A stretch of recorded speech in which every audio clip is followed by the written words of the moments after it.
fazendo onda com o outro por telefone. Um X9 desse você tem que achar e dar um sacode nele no vestiário, velho. Só lembrando que nessa semana o Jorge Nicola soltou, né? Um titular do Cruzeiro me ligou falando que esse negócio do Matheus Pereira não viajar não tá pegando bem. Então para esse jogador que tá aí de mimimi e que deve estar ganhando muito bem, faz a sua parte, porra. E deixa o cara em paz. Caralho. Ué. Mas o que faz esse... Não, ué. Mas o cara combinou, pô. É verdade. Tá acertado lá. Por que o cara tá fazendo onda com o outro por telefone? Um X9 desse você tem que achar e dar um sacode nele. A minha pergunta é muito em cima disso, na moral. O que faz um jogador entrar em contato com um jornalista que sabe que vai levar isso a público? Aliás, tá jogando mal, para isso, foi para isso, ele não estava... O que justifica que o cara é um mau caráter. Só isso. Mau caratismo. Ué. Com certeza. Se for realmente dessa forma. X9, vem cá. O negócio já não tá bom. O cara vai fazer onda ainda. Eu só acho o seguinte: todo mundo tem o direito de fazer o que bem entender. Agora, se ele não tá satisfeito no clube, ele tem que ir embora. Brother, me empresta aí pro Biru de Piracicaba, pra um time assim, porque aqui eu não tô afim de ficar. Então, na vista que é mau caratismo, você acha que deveria ter uma força-tarefa para tentar identificar quem é esse cara?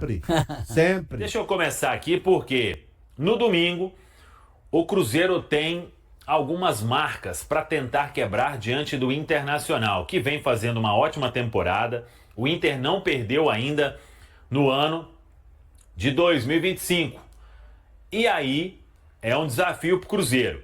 Além disso, o Cruzeiro não sabe o que é vencer o Internacional há 11 jogos. A última vitória foi no Independência, um 4-2, com o show do Ábila, Abilão da Salvação, era 2016. De lá para cá, o Cruzeiro ou empatou ou perdeu.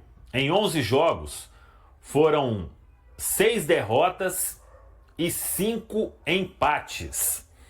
E além disso, para aumentar ainda mais o tabu, e tabu é para ser quebrado, né? O Cruzeiro não vence o Internacional no Rio Grande do Sul desde 2014. E essa vitória foi 3-1 em Caxias do Sul. Depois, o Cruzeiro venceu também em 2013, em Novo Hamburgo. Naqueles anos que o Cruzeiro ganhou o Brasileiro, 13 e 14, o Cruzeiro venceu o Internacional fora de casa nas duas ocasiões, em 13 e em 14. Agora, em termos de vencer o Inter em Porto Alegre, a última vitória do Cruzeiro foi em 2010. Campeonato Brasileiro, Cruzeiro 2, Internacional 1. Jogo no Beira-Rio, e era o Beira-Rio antigo ainda. No novo Beira-Rio, não tem vitória. E repito, última vitória do Cruzeiro sobre o Inter em Porto Alegre em 2010, hein? Então já passou da hora. No ano passado o Inter estava mal e o Cruzeiro conseguiu dar uma ressuscitada no Inter.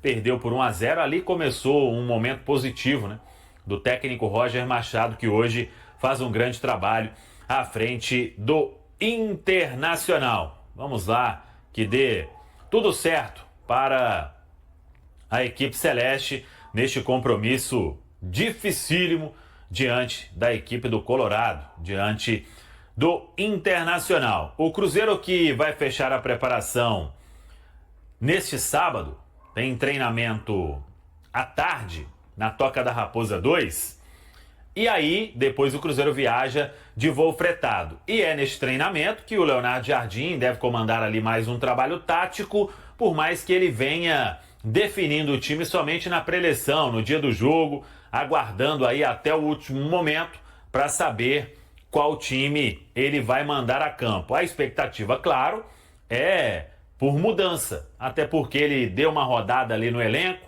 não foi legal a atuação do Cruzeiro diante do União Santa Fé, e agora, muito provavelmente, tendo aí a volta do Jonathan Jesus, a volta do Dudu, a volta do Matheus Henrique, fica a dúvida se ele vai fazer alteração na lateral esquerda, se ele vai preencher ou não o meio-campo. Então, são algumas das situações que temos que aguardar, mas isso somente no domingo, lá em Porto Alegre, quando vai sair a escalação oficial. O Cruzeiro que chega à noite em Porto Alegre, e aí todo mundo dorme, fica concentrado e depois tem o dia todo no domingo, porque a partida será às 18h30 no Beira-Rio. E o torcedor do Cruzeiro está comprando ingresso porque é um lugar que o torcedor gosta, as torcidas ali têm uma amizade legal, então a Nação Azul vai marcar presença lá em Porto Alegre. Temos informações de bastidores,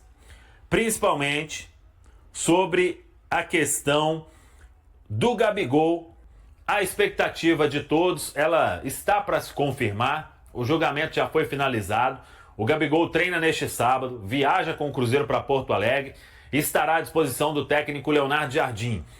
O que acontece é um julgamento mais administrativo, não é um julgamento de doping realmente, porque não foi encontrada nenhuma substância no exame do Gabigol.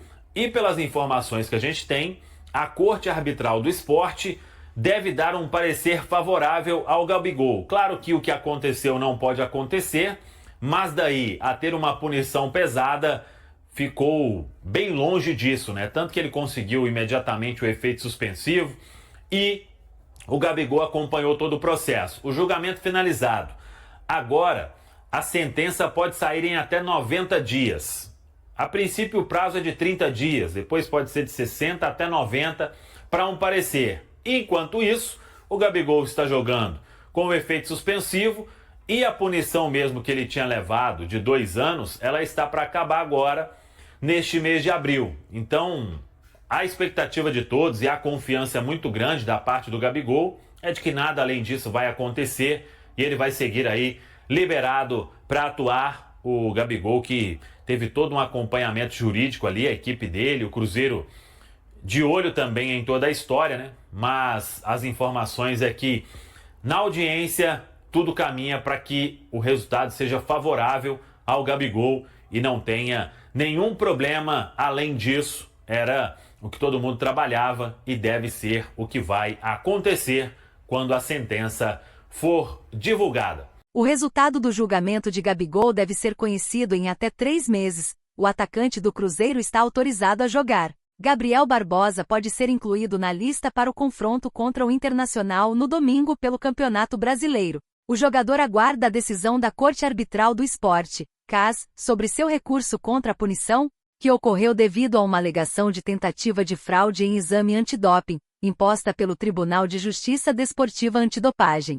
Portanto, ele tem permissão para atuar pelo Cruzeiro no jogo contra o Internacional, marcado para este domingo às 18h30, horário de Brasília, no Beira-Rio, durante a segunda rodada do campeonato. A ação do jogador é contra a União Federal e a Autoridade Brasileira de Controle de Dopagem, ABCD. Ele permanece habilitado a defender a equipe mineira, graças a um efeito suspensivo conseguido em 2024. A audiência do recurso foi concluída na última quinta-feira e o conteúdo permanece confidencial até o momento. A ABCD divulgou um comunicado oficial sobre o assunto. A defesa de Gabigol obteve um efeito suspensivo junto ao CAS, um mês após a decisão do Tribunal de Justiça Desportiva Antidopagem, que havia imposto uma suspensão de 2 anos ao jogador. No Cruzeiro, ele já disputou 9 partidas e anotou 6 gols nesta temporada. Gabigol viajara ao Rio de Janeiro para acompanhar a audiência e teve a oportunidade de prestar depoimento sobre o caso, o que o impediu de treinar com o Cruzeiro na quinta e na sexta-feira.